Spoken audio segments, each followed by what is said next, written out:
PHI Selasa 13 Jun. Menjaga haiwan peliharaan adalah satu tanggungjawab yang bukan mudah, apatah lagi jika haiwan itu ada masalah kesihatan. Inspirasi bersama penjaga kucing kurang upaya yang memberikan kasih sayang sebaik mungkin terhadap mereka. Gagap sejenis penyakit atau bukan? Ketahui apa puncanya dan adakah boleh dirawat? Serta nostalgia seni bersama penyanyi wanita popular akhir 80-an, Zur Eda, yang membawakan lagu popular Malas Segar sehingga kini. Anda bersama kami di Malaysia hari ini. Assalamualaikum, selamat pagi semua. Mudah-mudahan hari ini apa saja rancangan rencana anda dapat dilakukan sebaik mungkin. Pastikan anda terus setia bersama kami selama 1 jam ini. Banyak perkongsian yang kita nak bawakan dari segi perbincangannya yang pastinya memberi manfaat dan juga kisah inspirasi yang dapat memberikan kita suntikan semangat untuk menjadi seperti pasangan ini. Semuanya kita nak bawakan sekejap sahaja lagi. Jangan risau, mungkin ramai yang tertanya-tanya, Rina sendirian ke mengacara hari ini? Bukan, sebenarnya hari ini kami nak bawakan insan istimewa, seorang pengacara nun jauh dari Orlando, Amerika Syarikat. Jom kita perkenalkan pengacaranya. Good morning. Wow, good morning. Nun jauh di Orlando, Ya. Bawa pulang. Selamat kembali ke tanah air dan Rina, kepada keluarga dan keluarga Amin Syai. Ya, terima kasih sangat besar hatilah dapat kembali sebab saya bawa buah tangan ni sebenarnya. Iya ke? Ni perbezaan warna kulit. Lah, baru tadi nak tanya apakah yang istimewa. Inilah dia. Maksudnya selepas 3 minggu berkembara ini antara buah tangannya. Maksudnya kita bertanding di bawah cuaca yang panas juga kan. Di sana dan alhamdulillah lah selesai akhirnya. Dan kami pastinya berbangga, Hanif dan juga pasukan foot golf Malaysia sendiri. Sebenarnya kali pertama bertanding di peringkat dunia, tetapi sudah berada di ranking yang ke-6. Sesuatu pencapaian yang sangat membanggakan. Tahniah untuk Hanif dan pasukan. Ceritalah sikit pengalaman. Dan betul macam yang Rina cakap ni, kali pertama kita masuk ke pesada Piala Dunia Foot Golf kan. Penganjuran kali ke-4 dan Malaysia boleh saya katakan antara yang sangat mencipta kejutan lah sebab kami berjaya melangkah ke peringkat berkumpulan yang pertamanya terlebih dahulu. Lepas tu di peringkat kumpulan kita kalahkan pasukan Chile, Brazil tau. Wow, Brazil. Hebat Brazil awak. Kita kalahkan dan kemudian kita naik ke peringkat suku akhir, tapi malangnya kita berdepan dengan pasukan yang lebih berpengalaman, pasukan Sepanyol. Kita tewas tipis di situ dan daripada klasifikasi kita berjaya dinobatkan sebagai pasukan ke-6 terbaik lah di pesada Piala Dunia tersebut. Hebat, pencapaian yang sangat membanggakan dan saya percaya juga ini boleh menyuntik semangat inspirasi InsyaAllah. Dalam kalangan rakyat Malaysia sendiri. Lepas ni mesti ramai dah minat foot golf. Ramai dah mula telefon tanya nak main kat mana apa semua kan. Tapi yang penting mungkin antara pengajaran terpenting yang saya dapat daripada pengalaman 3 minggu ni, saya kira macam tak kisahlah anda di peringkat mana sekarang pun, di usia yang berapa, mungkin masih muda ataupun dah berusia, kejarlah sesuatu dalam kehidupan ni. Jangan berasa selesa lah. Maksudnya buat sesuatu, cabar diri anda dan pergilah buat di luar comfort zone kan, sebab setiap kejayaan ni tak bermula dengan kesenangan. Mesti ada kepayahan. Pergilah cabar dan mana tahu dapat pergi wakil Malaysia ke Orlando kan. Lagi 2 tahun ke mana? Lagi 2 tahun kabarnya ke Jepun. Jepun menjadi tuan rumah pula kan. InsyaAllah kita pastikan semangat itu dibawa terus 2 tahun lagi ya. Amin. Harap-harap 2 tahun lagi adalah peluang untuk berkongsi. Ini dia. Ini perkongsian di IG Hanif rasanya. Ini sepakan yang bawa Malaysia ke suku akhir. Sesungguhnya kami bangga tau. Tapi mungkin boleh ceritalah pengalaman bila berdepan dengan pasukan Spain kan. Bagaimana awak sendiri melihat kekuatan kumpulan itu? Sebab maklumlah kita pertama kali bertemu dengan mereka. Betul. Mereka ni ada pemain-pemain yang ranking top 10 dunia. Ada 3-4 orang pemain yang sepakannya memang lebih kuat daripada kita lah. Tapi kita ni sepak dah kuat. Awak dan tim dah cukup kuat. Betul. Ada pemain-pemain kita memang sepakannya kuat luar biasa. Tapi mereka ni anggap itu biasa sahaja kerana teknik, pengalaman. Dan ada pemain-pemain yang dah beraksi di peringkat Eropah secara profesional pun. Jadi memang sedikit berbeza tapi kita tak bagi laluan mudah lah. Kita lawan sampai habis. Sampailah di peringkat, bila dah habis perlawanan tersebut, mereka yang melaungkan nama Malaysia tahu sebagai tanda penghormatan. Macam di Malaysia kan. Betul. Kan? Bila cakap ni, saya first time sebab saya ni pengulas je sebelum ni tau. Bila dah rasa sendiri sebagai pemain dan memegang lencana Malaysia tersebut. Tanggungjawab tersebut, saya tahu macam lepas ni aku nak ulas baik-baik je lah kepada pemain-pemain Malaysia ni kan. Sebab kita tahu bebanan yang mereka pikul tu. Apapun tahniah Hanif, kami percaya ini juga semangat yang kita perlukan. Bukan saja dalam bidang sukan, tetapi untuk semua bidang. Okey, apa pun saya dah kembali ni. Untuk bersama dengan Anda di Malaysia ni. Ya? Belum lagi setakat ni. Sampai rehat. Tapi saya nak bagi satu teka-teki ni. Sebab saya balik Malaysia ni, saya tengok teka-teki Malaysia ni kelakar lah, Rina. Terliba. Saya sajalah nak test awak ni, mungkin kepada penonton kita juga kan. Cuba. Di antara bateri dengan pensel, mana lagi pandai? Saya rasa kelakar ni. Di antara? Bateri dengan pensel. Pensel? Kenapa pensel? Sebab pensel boleh menulis. Salah. Bateri jawapan dia. Sebab bateri 3A, pensel 2B je. Kelakar kan? Okeylah, boleh diserahkan. Saya rasa terhibur. Okey. Cuaca kat sana, saya percaya berbeza dengan negara kita. Tapi ini kita nak bawakan cuaca sehingga jam 9.30 pagi tadi. Keadaannya baik-baik saja di Kuala Lumpur, di Kuching, Kota Kinabalu, Labuan, Kangar, Petaling Jaya. Semuanya baik-baik belaka lah. Alhamdulillah lah. Cuma mungkin di Alustar saja difahamkan mungkin ada sikit hujan yang turun, tetapi dengan keadaan suhu yang baik juga.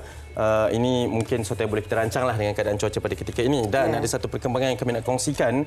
Ini musim haji kan, panggilan ataupun seruan ke Mekah pada ketika ini. Tetapi Malaysia telah pun mencatatkan ataupun seorang jemaah wanita meninggal di Mekah. Kes pertama Malaysia pada musim haji 1444 Hijrah ini. Ia disebabkan oleh akibat kegagalan jantung ketika berada di Mekah. Dan kabarnya keadaan kesihatan jemaah dari Raut Pahang itu dikesan petugas perubatan di klinik. Kita ucapkan salam takziah kepada keluarganya. Baik, kami nak teruskan perkongsian di Malaysia ni. Macam yang Rina cakap, antara inspirasi ini boleh datang dengan pelbagai ketulusan hati, kebaikan nurani seseorang insan ini. Bukan saja menjaga sesama manusia, tapi makhluk yang bernyawa di atas bumi ini. Kucing terutamanya kan. Bukan mudah lah kan? Bukan mudah. Apatah lagi menjaga kucing kurang upaya. Kami nak bawakan mereka secara langsung di studio ketika ini. Tapi kita saksikan sedikit kisah mereka.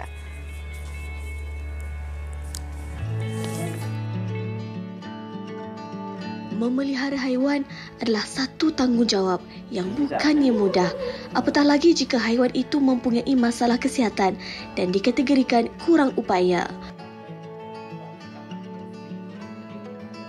Muhammad Baharim Abu Bakar, 44 tahun, seorang pengusaha yang menjalankan perkhidmatan penjagaan haiwan peliharaan, memiliki hampir 60 ekor kucing.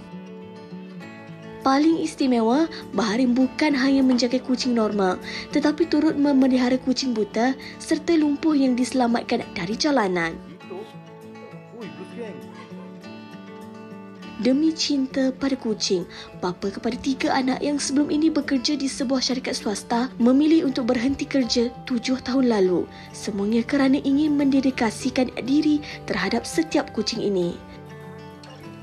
Ditemani isteri yang setia membantu, Nurhana Riyawati, Muhammad Najib, 44 tahun, mereka kini mempunyai 19 ekor kucing kurang upaya dengan kecacatan seperti buta, lumpuh dan sawan. Sehinggakan ada yang perlu dipakai ke lampin dan dicuci setiap hari, seolah-olah seperti menjaga bayi yang perlu diberi perhatian sepenuhnya.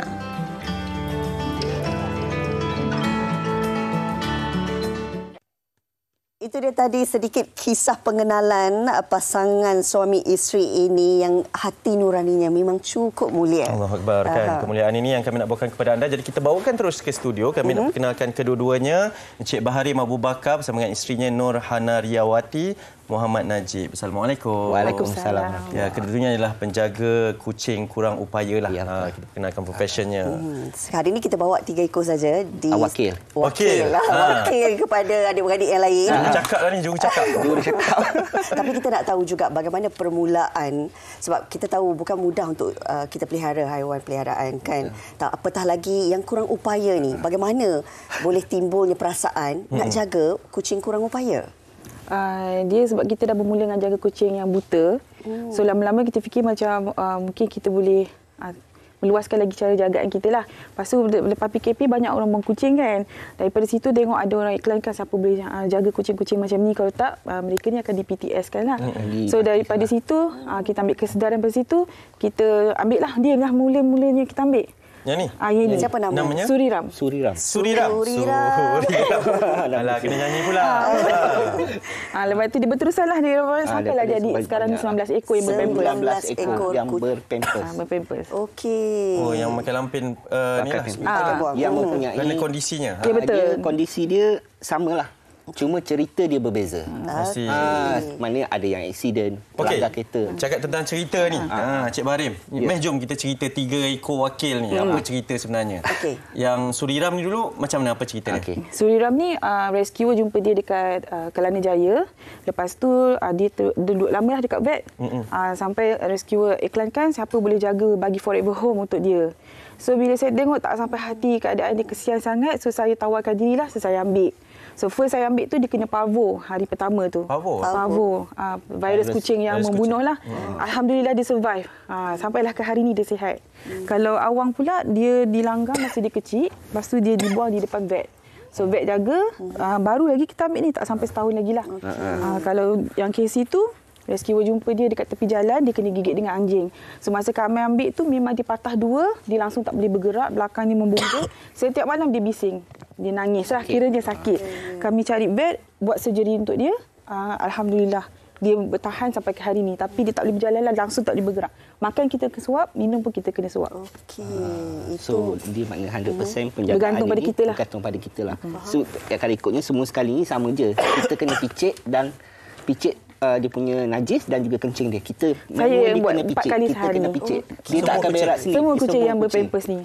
So setiap pagi saya akan make sure sebelum saya buat apa-apa kerja dulu, saya akan selesaikan anak-anak saya dulu yang ni. Bagi dia orang makan, lepas makan dan kita keluarkan. Maknanya yang semalamnya lah, bukan yang hari ni. Lepas tu biarlah nanti dia akan main, dia akan tidur, dia akan main macam kucing normal. Pasti ada cabaran yang tersendiri kan, sebab bukan kata seekor atau 3 ekor, 19 ekor. Setiapnya pasti ada karakter yang berbeza. Betul. Kan? Bagaimana mungkin dari segi kesabaran dan kekuatan? Dialah sabar. Yang tukang sabarnya yang ni lah. Saya pun tak tahu, tapi cuma saya fikir kalau seandainya saya tak beri diorang peluang kedua, kat mana nasib diorang? Mungkin hari ni diorang tak ada lagi kat dunia ni ataupun tak tahulah apa yang jadi. So daripada situ saya fikir tak apalah, saya buat kebaikan ni mungkin orang tak nampak sekarang, tapi nanti dekat sana mungkin Allah akan balas. InsyaAllah. Kucing-kucing ni orang kata mendoakan kan untuk tuannya. Dan juga makhluk Allah yang bernyawa kan. Cik Baharim, mungkin ilmu tu macam mana? Ilmu menjaga daripada kucing kurang upaya ni. Semasa kita selamatkan suri, kita tak ada guideline ataupun information daripada mana-mana pun. Kita cuba Google kan, cari, tak ada. So kita terpaksa belajar sendiri dan juga tanya dengan veterina yang bertauliah. So kita belajar cara-cara. Kalau macam mana kita nak picit, macam mana kita nak tahu apa masalah dia, apa yang kita orang perlu buat untuk ambil kucing. Maknanya kita bukan main ambil saja. So start daripada situ, kita cuba bagi manfaat kepada pencinta-pencinta kucing dekat luar. Bila jumpa kucing yang kurang upaya macam ni, apa yang korang perlu buat sebenarnya? Apa yang korang first kena buat? So supaya orang-orang dekat luar sana tak perlu tercari-cari macam kami. Sebab semua information tu kami dah sediakan. Cara pakai pampers, apa keperluan yang diperlukan, apa vitamin yang perlu, sebab mereka ni perlu vitamin untuk kekuatan masa tangan. Sebab dia nak tarik badan dia. Kita tak nak dia duduk terbaring dalam kandang, tak nak. Kita kekurangan kita nampak dia orang kurang, tapi kita gali apa kelebihan yang dia orang ada. Kan? Lucu. Kadang-kadang orang tengok sedihnya, jangan sedih. Sebab kita dah jadi, sebelum masa dia orang ambil, masa di jalanan, dia sedih. Sebab korang tak selamatkan dia. Tapi bila kita dah selamatkan dia, dia dah ada keluarga. Dia dah ada happy family. Kan? Peluang kedua. Tak salah kan? Itulah.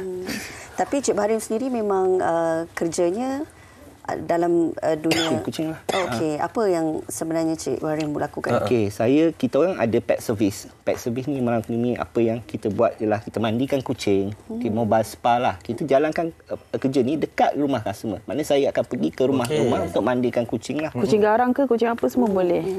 So kita buat pet cat sitter. Cat sitter ni macam boarding juga. Tapi cuma beza dia kucing tu berada di rumah customer. So semasa dia orang pergi bercuti, saya akan datang untuk kemaskan, tengok kucing, dan saya balik pergi ke rumah lain pula. So itu pendapatan yang kami dapat. daripada kucing kembali kepada kucing.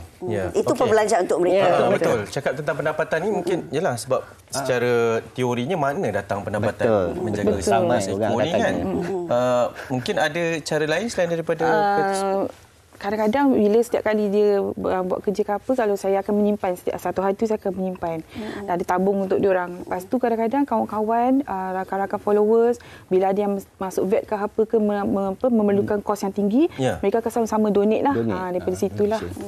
Wow. Dan kalau kita lihat dah sampai 19 ekor ni, ada tak lagi mungkin dalam kalangan rakan-rakan atau sesiapa saja yang tahu Cik Baharim dan juga Puan Nur ini memang jaga kucing kurang upaya ni dan ada menawarkan, mungkin pernah nampak di jalanan dan sebagainya, bagi tahu kan? Banyak. Memang ambil ke atau tak, sebab saya terpaksa tapis sebab keadaan saya, ruang diorang. Saya kena fikir saya punya kemampuan saya sebab saya takut terabai kebajikan yang ada di tangan saya sekarang. Tapi difahamkan bukan shelter. Bukan. Saya memang shelter. Secara persendirian. Betul, persendirian. Bukan shelter. Wah, ini lagi luar biasa ni. Maksudnya mengambil ataupun mendedikasikan sepenuhnya kodrat dan tenaga. Memang kena tinggi.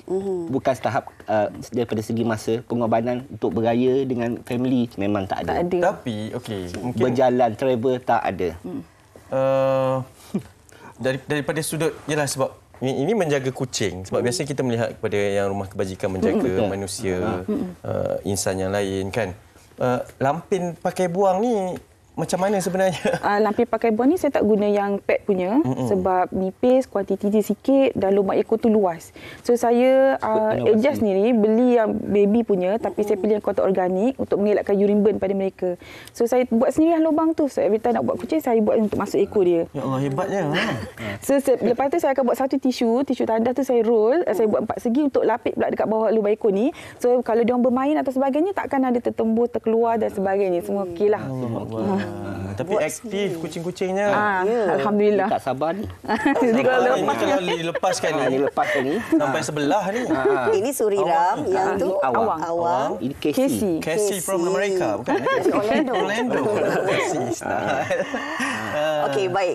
Kita tahu ini bukan mudah sebenarnya untuk mengambil tanggungjawab ini. Apa agaknya mungkin harapan Cik Baharim dan juga Puan Nur di masa depan lah. Ini dah kasih sayang bukan untuk haiwan peliharaan dah, dia macam anak sendiri. Bukan? Betul. Apa agaknya harapan yang diletakkan? Harapan. Saya harap kalau lepas ni orang lebih memberi ruanglah pada anak-anak jalanan ni. So jangan dianiaya, jangan apa-apakan. Kalau tak suka pun tak apa, jangan tengok, pergi saja. Jangan sakitkan mereka. Dan pada yang di luar sana tu yang memelihara kucing banyak-banyak tu, kalau boleh mandulkanlah. Sebab nanti bila tak mampu akan dibuang. So anak-anak macam yang kita dah beli dari rumah ni, dia tak boleh survive kat luar, dia tak pandai. So itu yang terjadinya banyak kehilangan kereta dan sebagainya lah. Faham. Cik Baharim, harapan. Harapan saya macam saya berkongsi minat dan hobi. Ini dah bukan kira macam hobi lagi dah. Kan dah saya mendedikasikan kita punya kehidupan seharian tu bersama dengan makhluk kucing ni lah yang kurang upaya. Satu hari biasanya kalau isteri saya akan spend masa duduk dekat meja mini vet yang kita orang buat khas untuk dia orang selama 2 jam sekali untuk 19 ekor 2 jam. Mungkin dulu lagi lama tapi sekarang dia dah mahir. Dah biasa. So 2 jam. Tapi kita mengharapkan suatu hari nanti kita pun akan ada satu tempat macam rumah kebajikan tapi untuk kucing. Untuk menjaga kucing-kucing yang kurang upaya. Cuba bayangkan kalau kucing-kucing yang menyerit kaki ni berada di jalanan. Yang normal pun susah dapat makan. Ini apatah lagi. So siapa yang memandang mereka sebenarnya? Tak ada. Tak ada orang pun. Sebab itulah wujudnya insan-insan istimewa sangat baik hati seperti kalian berdua. Terima kasih kerana menjadi inspirasi kepada kami secara langsung di studio pada pagi ini. Kami doakan juga kedua-duanya dalam keadaan baik saja, diberi kesihatan yang baik untuk terus menjaga kucing kurang upaya ni. Terima kasih. Ni kalau nak cari ni kat mana ni? Kat Sumi Cat eh? Kat Sumi Cat. Okey. Bolehlah juga kan untuk bantu-bantu. Nanti kita buat appointment. Boleh. Saya pun ada ekor kucing ni. Boleh. Mesti orang yang baik-baik. Kalau mandi kan baik je kucing saya. Terima kasih sekali lagi. Baik, kita nak berehat seketika. Sekembalinya nanti kita nak cerita tentang gagap. Gagap ni penyakit ataupun masalah psikologi. Betul. Apa kondisinya, bagaimana kita nak menyantuninya akan dibawakan bersama dengan tetamu kami. Teruskan bersama kami di Malaysia hari ini. Terima kasih.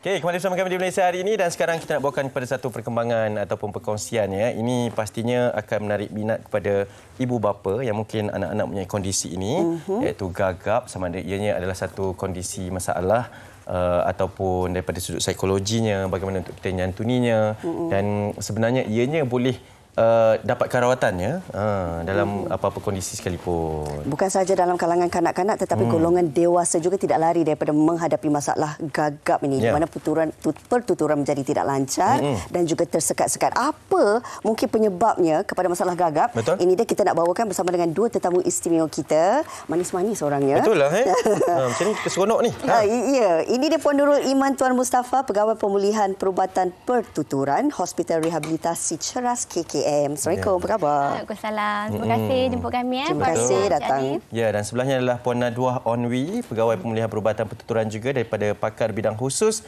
rehabilitasi. Assalamualaikum. Waalaikumsalam warahmatullahi. Selamat datang kepada kedua-duanya. Mungkin kita nak mulakan dengan secara umumnya gagap ini.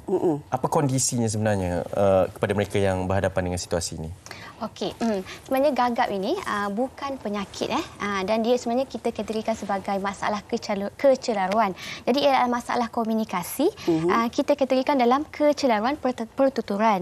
Di mana individu yang gagap ini dia menunjukkan gangguan dalam kelancaran ataupun aliran pertuturan mereka. Jadi mereka akan menunjukkan ciri-ciri seperti pengulangan bunyi, pengulangan suku kata, contohnya saya, ataupun pengulangan suku kata, contohnya saya, ataupun ada pemanjangan bunyi dalam pertuturan mereka, contohnya saya suka, ataupun ada blok dalam pertuturan mereka.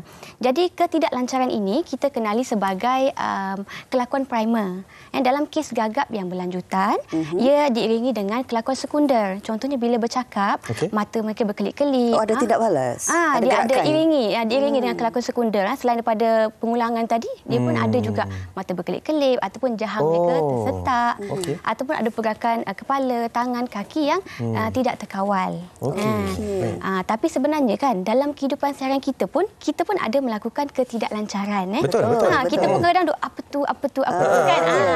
Jadi dalam kalangan kanak-kanak yang sedang membesar pun lazimnya dalam usia 2 ke 6 tahun, mereka pun sedang belajar perkataan baru, sedang menggabungkan perkataan menjadi frasa atau ayat lebih panjang. Mereka pun lazim untuk melakukan ketidaklancaran. Jadi ini adalah ketidaklancaran yang tipikal. Yang gagap tu macam mana? Mengikut ASHA, American Speech Language Hearing Association, gagap itu apabila ketidaklancaran ini menjadi lebih kerap. Ataupun bagai. Contohnya bila kita berikan mereka satu petikan untuk mereka baca ataupun kita bagi situasi untuk mereka bercerita, kita nampak banyak ketidaklancaran itu berlaku pada satu masa tu. Jadi itu adalah gagap. Jadi tapi kita nak tahu juga bagaimana ia boleh berlaku kepada seseorang sebab kadang-kadang kita lihat dalam usia kanak-kanak lagi kan memang kita nampak dari segi pertuturan yang tidak lancar, tersekat-sekat. Tambah lagi bila kita bertutur dengan orang dewasa, komunikasinya mungkin tidak mudah untuk kita seperti komunikasi biasa. Apakah punca sebenarnya dia boleh berlaku pada seseorang? Okey, bila kita bercakap pasal developmental stuttering ia sebenarnya di mana gagap itu bermula daripada kecil, ia berterusan hingga besar. Sebenarnya puncanya masih tidak diketahui. Tapi terdapat teori-teori yang mengemukakan faktor-faktor yang menyebab penyumbang kepada gagap ini. Yang pertama adalah sejarah keluarga. Ada keturunan maksudnya yang ada individu yang gagap. Yang kedua, ketidakstabilan sistem motor pertuturan dalam otak mereka. Jadi orang yang gagap ni mungkin ada sedikit perbezaan dari cara otak mereka berfungsi semasa bertutur.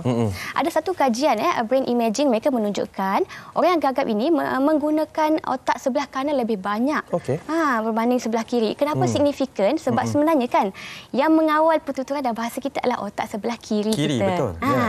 Tapi ada faktor-faktor lain yang merisikokan juga orang itu untuk mengalami gagap. Yang pertama adalah jantina. Dikatakan kanak-kanak lelaki lebih cenderung untuk meneruskan gagap berbanding kanak-kanak perempuan. Yang kedua adalah umur di mana gagap itu bermula. Jika lewat tu kita maksudkan 3 tahun setengah dan ke atas. maksudnya 4 tahun baru start gagap, sebelum ni okey je, itu pun dianggap lebih risiko untuk meneruskan gagap mereka. Yang ketiga adalah corak pemulihan keluarga. Jika ada individu yang gagap dalam keluarga dan tidak mendapat rawatan, maksudnya meneruskan gagap pun akan lebih berisiko untuk gagap. Tapi kalau kita cakap tentang psychogenic stuttering, ia di mana gagap itu disebabkan oleh emotional trauma. Ada trauma sebelum ni yang berlaku, yang itu ia ada kaitannya dengan psikologi. Jadi untuk kes begitu, banyak penglibatan daripada pegawai psikologis ataupun kaunselor. Ya, dia ada pelbagai faktor juga yang boleh diketengahkan. Puan Nadwa, mungkin kita nak tengok bagaimana nak menyantuni golongan ini sebenarnya. Sebab, yelah, kita tak boleh lari daripada realiti. Kita jumpa je mungkin rakan-rakan yang ada situasi ini, kita gelakkan dulu, kan? Tapi itu salah sebenarnya, tak boleh. Bagaimana sebenarnya untuk kita menyantuni mereka? Okey, terima kasih Hanif dengan soalan ni. Sebab kita dengar banyak kan kes buli disebabkan oleh seseorang itu mengalami ketidaklancaran pertuturan. Okey, so yang pertama sekali kita kena tahu yang 70,000 individu di dunia ini sebenarnya mengalami gagap. Dan they live with it. Okay? So apa yang kita perlu fokus ialah kita bukan berseorangan, ada kaedah untuk membantu dan juga kita perlu memastikan yang mereka mendapatkan penilaian awal sekurang-kurangnya daripada terapis pertuturan bertauliah. Okay. So a few tips yang saya boleh share. Yang pertama sekali ialah kepada ibu ayah di luar sana, apa yang kita boleh buat ialah kurangkan kelajuan pertuturan kita. Kita biasanya cakap dengan jodoh. Ya, so kita betulkan environment dulu. So satu, ibu ayah bercakap dengan lebih perlahan, dengan lebih teratur, menjadi model kepada anak. Anak tengok kita pun bercakap perlahan, dengan dia kurangkan kelajuan, kegagapan akan berkurang. Dia lebih terkawal, kita kata. Okey. So yang kedua ialah kita perlu mendengar bila trigger point anak kita tu akan gagap sangat-sangat kerak. Okey. So bila kita tahu trigger point ni, sebenarnya bantuan yang kita boleh berikan pada masa tertentu dan juga kita boleh apply teknik-teknik yang berbeza pada masa tersebut. Okey. Dan pernah dengar tak kita kata turn taking, ambil giliran, kan? Semua anak kan kecil-kecil, semua nak bercakap pada satu masa. So berikan masa preparation yang cukup untuk anak-anak gagap ni, sediakan ayat dia dalam brain dia, nak susunkan ayat tersebut, dan juga vocabulary kadang-kadang dia kurang kosakata, kan? Jadi berikan masa. So contohnya kalau saya bercakap dengan anak saya, Iman, okey, Iman, mami nak tahu Iman buat apa pagi tadi, tapi Iman fikir dulu, kakak jawab dulu. Boleh macam tu, Yes. So turn taking sebegini dia nampak natural, supaya anak ni get ready. Aku kena jawab. Dan kakak boleh bagi model yang baik. So dari situ kita beri peluang sama rata untuk setiap anak walaupun dia gagap. Okey. Dan macam Hanif kata tadi, kita jangan ada negatif statement pada anak yang gagap. Adik, kenapa cakap tersangkut-sangkut ni? Okey. That negative statement memberikan psikologi yang negatif terhadap anak. Laki dia tak confident nak bercakap dan dia akan isolate diri dia. Social isolation lah, dia tak nak bercakap. Dan terutamanya bagi anak-anak yang masih kecil, diorang tak sedar pun gagap dengan lancar tu ada beza tak? Okay. So bila dia tak tahu perbezaan, sepatutnya kita menggalakkan lagi, tingkatkan lagi keyakinan diri. Kita ignore gagap tu buat sementara waktu. Kalau melebihi 6 bulan, perlu jumpa dengan terapis pertuturan untuk buat evaluation dan treatment, intervensi awal. Kita kena jumpalah dengan pakar, kan. Tapi saya nak tahu juga, mungkin bila waktu kanak-kanak seperti kata puan sebentar tadi, dia tak perasan dan dia tak tahu pun dia gagap, dia tak rasa benda tu serius. Tetapi bila dah meningkat dewasa, kita ada ramai lagi kawan-kawan yang mungkin akan membuatkan diri jadi malu bila bertutur dalam keadaan ataupun situasi gagap ini. Bolehkah sebenarnya pulih sepenuhnya? Okay, that's a very good question. Kebanyakan masalah yang bermula dengan neurological, kan, daripada brain, otak, saraf, kebanyakannya dia takkan boleh pulih sepenuhnya sebab condition brain itu sudah dilahirkan begitu. Tapi kita boleh kurangkan tahap kegagapan dengan teknik-teknik tertentu. Teknik tertentu? Ada tekniknya? Yeah. Apa teknik-tekniknya? Jom kita kongsikan. Okey, baik.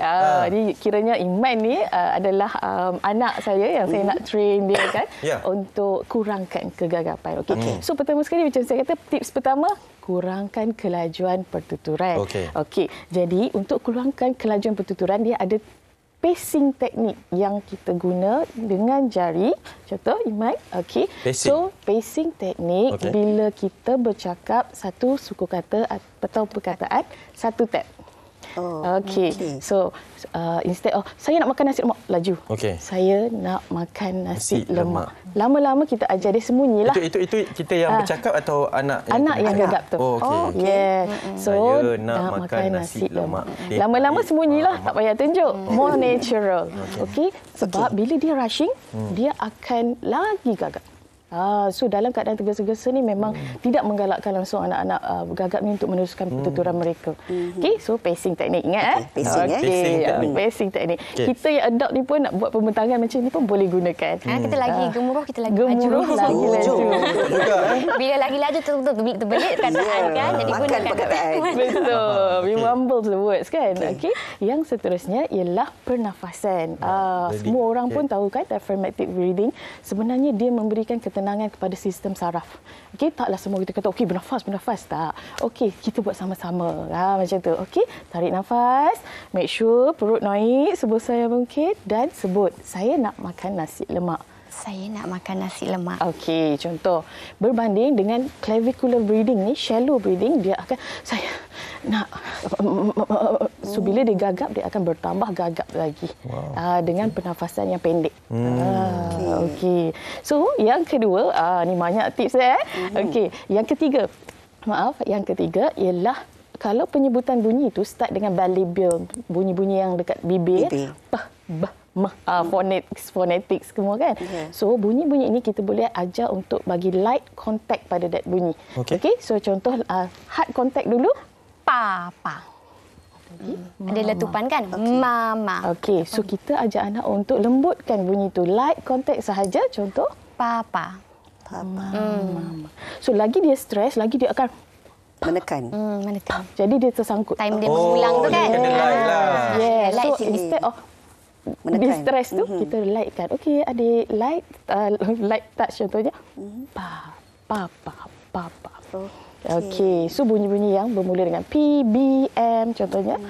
Okey, so dan yang terakhir ialah kita panggil easy onset.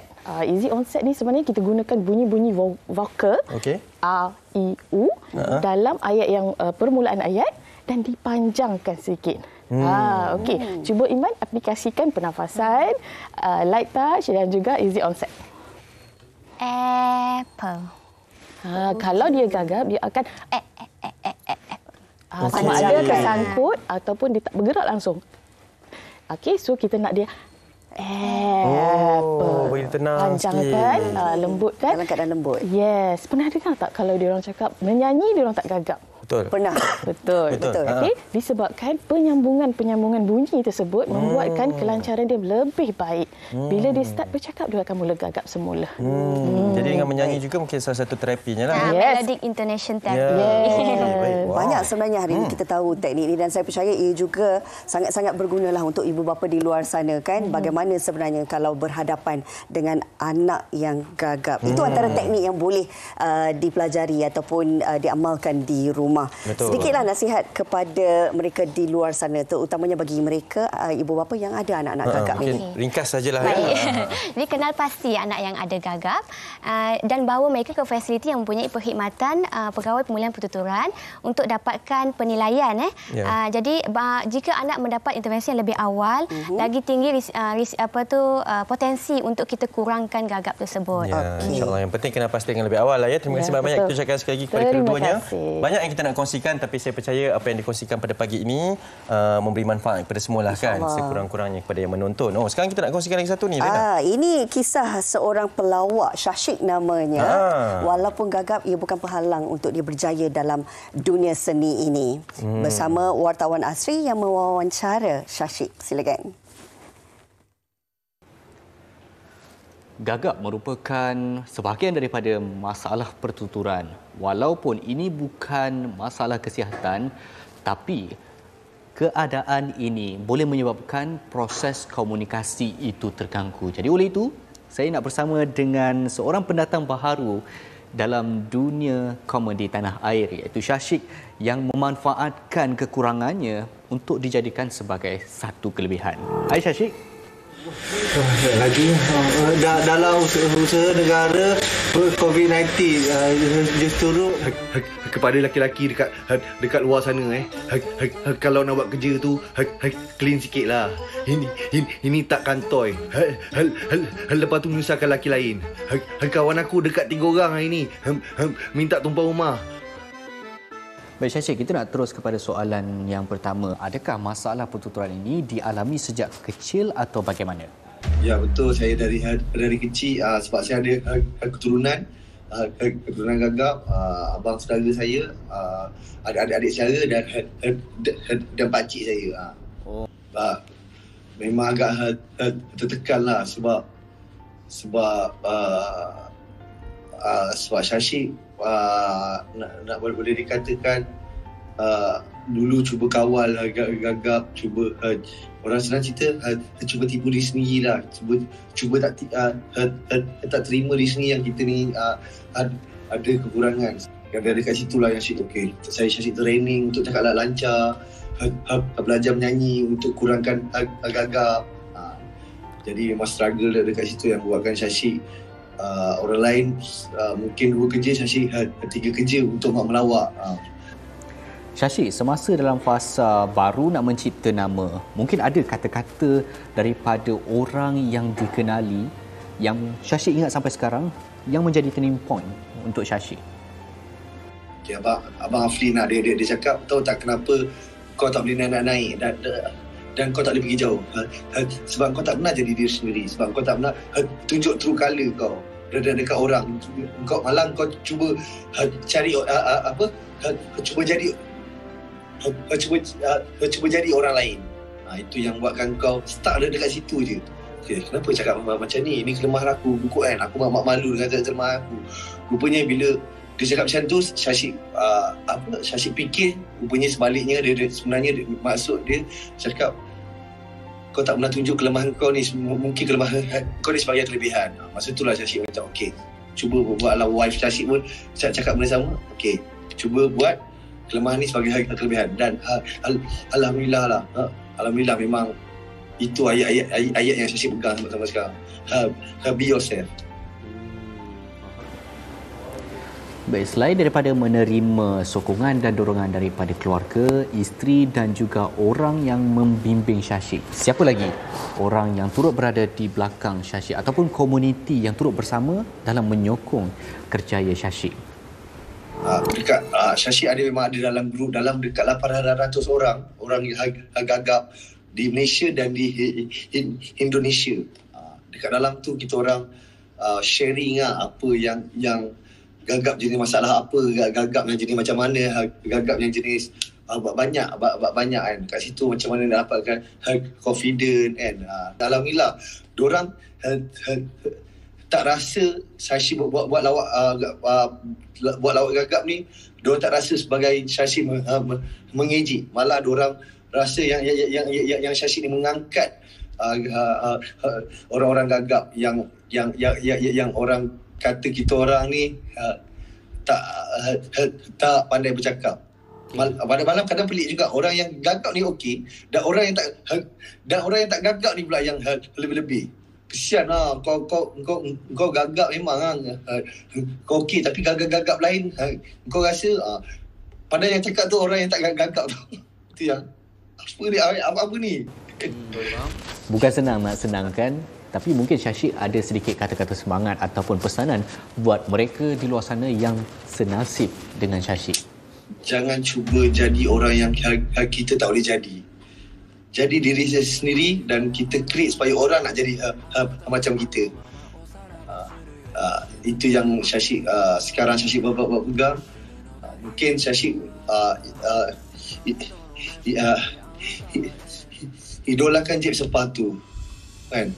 Tapi Syashik tak boleh jadi macam Jeb. Tapi alhamdulillah Syashik sekarang sebab diri Syashik dapat bekerja dengan abang Jeb. Mula-mula mungkin agak-agak pahit. Tapi lama-lama insya-Allah orang akan terima. Terima kasih Syashik atas perkongsian. Terima kasih banyak bang. Semoga kita jumpa lagi dan dapat kerja sama-sama bang. Alright, insyaAllah. Okey, assalamualaikum semua. Salam. Bye-bye. Kisahnya boleh dijadikan inspirasi kerana Syashik ini berjaya mengatasi masalah kekurangan pada diri. Kuncinya adalah adaptasi kekurangan itu.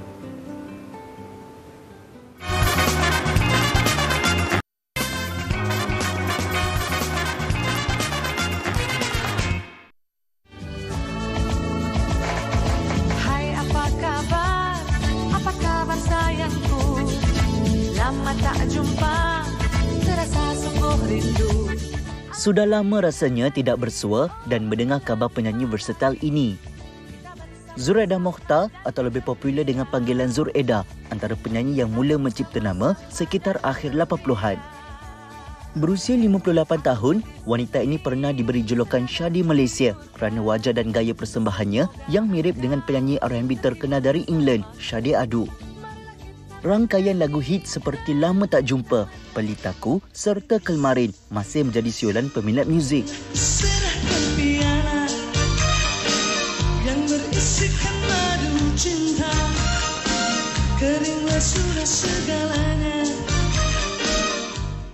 3 dekad berkecimpung dalam dunia seni, ibu kepada 2 cahaya mata ini pernah diuji dengan masalah jangkitan kuman pada buah pinggang sekitar tahun 2015. Berkat doa dan sokongan daripada keluarga dan peminat, kesihatannya kembali pulih selepas menjalani pembedahan. Malas banget juangnya sebagai seorang penghibur tidak pernah padam. Sebaliknya terus aktif memenuhi undangan persembahan sehingga hari ini. Kaulah pelita yang menerangi hidupku, tanpamu hidup tak berarti.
Takdir menentukan semua.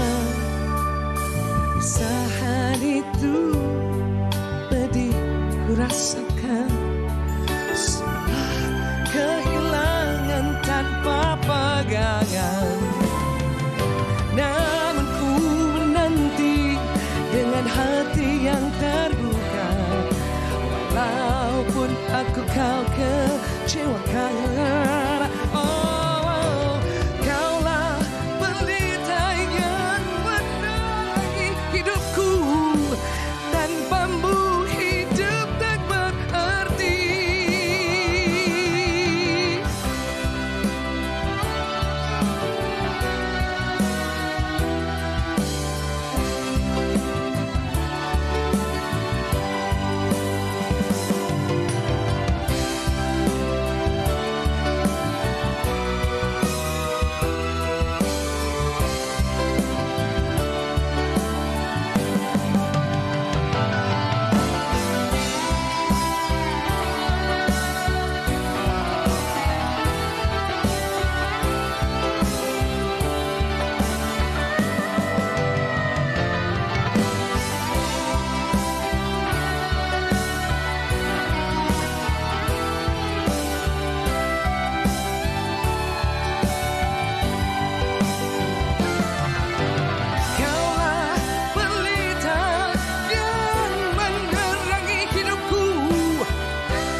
daripada Sadir Malaysia. Sadir Malaysia. Assalamualaikum. Alhamdulillah, syukur alhamdulillah. Apa khabar Rina? Dia kalau tanya tu kan tanya macam tu. Hai, apa khabar? Sakan awak. Ya. Lama tak jumpa, terasa sungguh rindu. Jadi saya selalulah panggil Kak Leha ya untuk program-program macam ni. Terima kasih sebab sudi datang ke Malaysia hari ini pagi ni. Kita nak tahu juga perkembangan terkini Kak Zuraidah. Oh, terkini ni bila still wujud dalam industri, masih lagi memeriahkan industri muzik tanah air dengan jemputan-jemputan undangan daripada swasta, badan-badan kerajaan, sahabat-sahabat, kawan-kawan, fan club and all that. Alhamdulillah, dan juga saya juga ada selepas waktu PKP hari itu, jadi kita sebagai warga seni mencari alternatif lain untuk kesinambungan hidup. Ya. Bil nak kena bayar, ya. Betul. Bil kena settle ni. Kena settle. Jadi saya tumpukan kepada produk makanan. Betul. Saya suka masak. Selain daripada menyanyi, saya juga suka memasak. Jadi masak-masak mada-mada lah kat rumah, masakan rumah. Ikan keli balado katanya. Ikan keli balado, masakan-masakan Minang. Sebab suami saya, family dia tu daripada Padang, Bukit Tinggi Padang. Jadi kami pun memang suka makan pedas. Jadi arwah mama tua tu banyak ajar saya dan resepi-resepi daripada ibu saya sendirilah. Namanya Zuraidah Kitchen ya? Zuraidah Kitchen. Kita dah tengok dah. Dah tadi Good. Dari dulu sehingga kini beginilah. Inilah orangnya. Tak berubah. Masya-Allah. Maintain. Kena minta tips ni. Tapi kalau kita imbas kembali waktu zaman kegebilangan, nama Zuraidah tu memang selalu kalau kita fikir macam konsepnya mesti ada lagu tango, kan? Mesti ada dansa-dansa. Bagaimana kalau boleh ingat balik kan bertapak dalam dunia seni ni? Okey, saya sebenarnya memang dari waktu sekolah lagi dulu minat dengan nyanyian. Sehingga kan saya mendapat tawaran untuk melanjutkan pelajaran di peringkat akademiknya di ke luar negara. Saya tinggalkan. Sebab nak meneruskan dalam nyanyian. Sebab jiwa seni itu.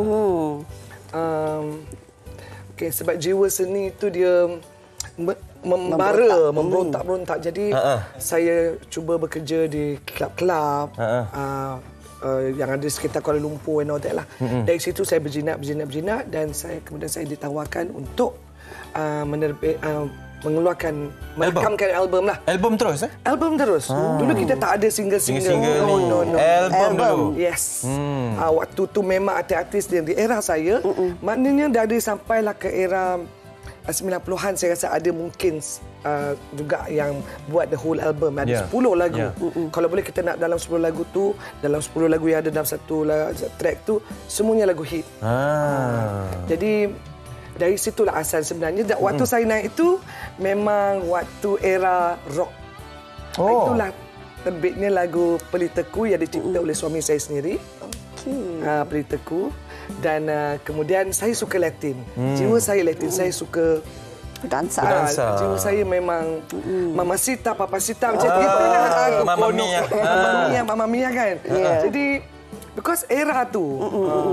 Jadi bila saya dapat bekerjasama, diberi peluang bersama Allahyarham Rahim Osman, dia dan juga Mama Jui, penulis lirik untuk lagu Lama Tak Jumpa, dan juga muzik dia tu daripada Allahyarham Rahim Osman lah. Lepas tu memberontak lagi, nak lagi. Latin dia apa pula lagi? Waktu tu kita ada satu era yang Latin je. Daripada barat kan kita ni banyak sources dari sana. Kemudian terbit pula lah album Tango. Inilah Tango ni begini-gini. Belajar jadi untuk menjadi artis, saya kita nak ada trademark kita. Ya, betul. Selain daripada Subang, saya berterima kasih first of all kepada wartawan-wartawan pada waktu itu yang banyak membantu saya. Mereka yang beri gelaran itu kepada saya. So, kebetulan waktu tu rambut gugur mandi air laut je. Gugur dah sampai kat sini pun sayup. Jadi ikat dekat belakang. Kelakar. Sebab berseluruh lah pula. Jadi saya kata ikat aje lah. Sebab kita bekerja di kelab dan tempat makan. So kita tak nak dia memang-remang. Betul juga. Kena jaga. Jadi kita do very neat. So Kemudian lepas pada tu saya kata apa lagi yang saya nak boleh buat untuk merelevankan diri saya dalam market, untuk sustain diri saya. So as an artist, saya kata okey. Dan bila saya menari itu, automatically memang kalau kata kemarin, memang. Wow. Okey. Alang-alang dah buat macam tu. Tolong ajar ya. Tolong Rina, buatlah nak. Sekali lah Rina. 1, 2, 3. Kemarin. Awak jangan macam-macam tau. Live tau. Ini kemarin, kalau besok tak tahulah macam mana.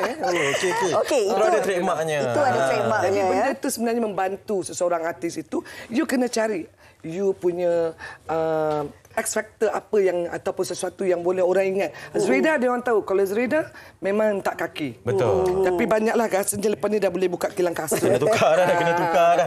Saya pun rasa kena tukar. Sedikitlah Kak Zuraidah kita. Sebab mungkin ramai yang rindukan kan pagi ni live menyanyikan bersama kami. Alhamdulillah. Kepada peminat-peminat yang sentiasa menyokong ni, apa pesanannya? Okey, terima kasih banyak-banyak. First of all untuk penerbit Amir Syai pagi ni. Lama benar akak tak datang. Alhamdulillah. Saudari Hakimi. Dan juga khususnya lah untuk semua para peminat saya. Saya ada fan club yang namanya Zuraidah Lovers. Adik-adik saya tu yang begitu banyak membantu dalam orang kata mensustainkan saya lah sehingga ke hari ini. Alhamdulillah. Dan to all of the media, orang-orang media ya, adik-adik kakak sekarang dah banyak yang baru. Ialah bertukar you know that. Tapi alhamdulillah, thank you so much. Ada yang masih lagi mengingati saya di luar sana, di rakan-rakan Facebook, rakan-rakan Instagram, Twitter and all that. Terima kasih banyak-banyak. And benda ni macam ginilah. Kita kena sentiasa berbaik sangka. Betul. Okey. Dan muzik kita ni adalah orang kita. Kita punya. So kita sama-sama bantu dalam industri muzik tanah air. Kita naikkan industri sama-sama. tanah air. InsyaAllah. Kemarin. Sekali lagi. Kemarin. Hebat. Kami doakan yang terbaik dan juga terus banyak-banyak. Orang kata berkarya dalam dunia seni ini. Ramai lagi yang merindukan. Maintain ceria sebegini ya. Suka energinya. Betul. Memang macam tu. Saya memang macam tu. Okey, kita berehat seketika. Nanti banyak yang kami nak bawakan. Terus bersama kami di Malaysia hari ini.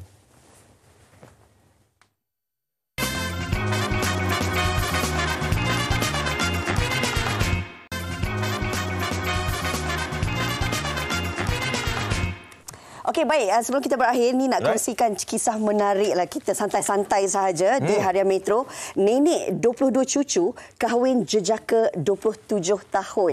Bayangkan usia nenek lahir 1961. Suaminya lahir 1995. Berjodohan selepas 35 tahun.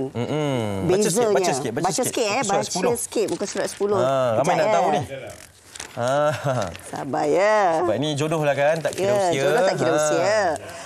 Okey, katanya walaupun usianya jauh lebih muda, saya yang yakin suami mampu jaga saya sehingga akhir hayat dan berharap ini adalah perkahwinan terakhir, kata Puan Rokiah Samad yang ada 10 cucu dan juga moyang kepada seorang cicit. Wow, inilah dinamakan jodoh kan. Jodoh. Dan mereka banyak berkenalan di media sosial di TikTok. Betul. Dan sehinggalah ke jenjang pelamin. Alhamdulillah, semoga baik-baik saja. Kan, kena buka lah. Dah boleh start buka dah Rina ni. Okey, esok kita akan bawakan satu masalah yang tiada kesudahan. Ini berkaitan dengan isu parking. Parkir kan. Yang memang kadang-kadang orang cop lah. Kadang-kadang orang macam tak boleh parking kat situ lah. Boleh bawa sampai pergaduhan. Gaduh. Yang cop-cop parking ni pun satu hal jugalah. Esok kita akan rungkaikan isu ini.